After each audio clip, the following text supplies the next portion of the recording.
Good morning. It is blowing a hoolie up here. The canal's even got waves on it. Whew. Everybody thinks I'm mental going out in this weather getting cold, but there's probably never been more insanity around, certainly since I can remember.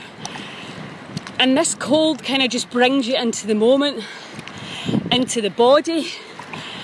You have to breathe because it's freezing. And it's the breath.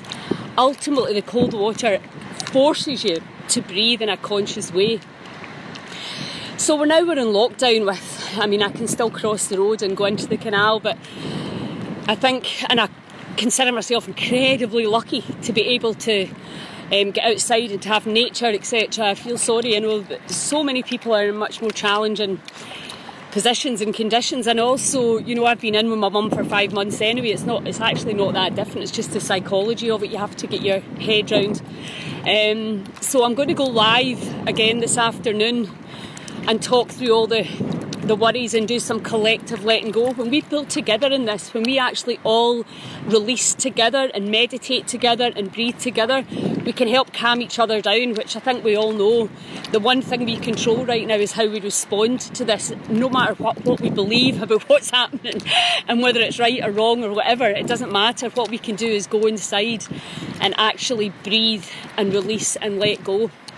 So if you are suffering from fear and stress, and I think for me the big polarity is the people that believe you should be isolated, suck it up and get on with it, and then the people like me that believe there's a bit of humanity, that maybe if you're in the latter months of your life you should be holding somebody's hand. That's kind of where my heart takes me to, but I know that that's a very controversial place that I'm in right now, and you have to just go along with peer group pressure as well. We don't get to decide. There is an element of just having to do what everybody tells you or you'll be a social leper, and it's just totally in me to be disobedient, but obviously you don't want to spread it, you don't want to put your family at risk, you don't want to give people more emotional stress than they've already got right now. So that's where I'm at, behaving, following the rules, staying sane by letting go, making videos to help you guys, looking after my mum. There's a purpose, I have to believe this is happening for the higher good, much as it doesn't feel like that, and trust and surrender and try and stay in these higher states of euphoria, as my pal Cathy says. If we can really learn to master emotions during this time, then we have really paved our way to freedom. Anyway, it's crazy up here. I don't think I've ever seen the waves in the canal like this.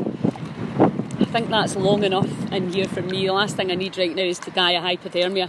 Anyway, huge love to you all. I'm thinking of everybody and all my friends, and we're all in this together, and we have to stay in love. Ciao, ciao.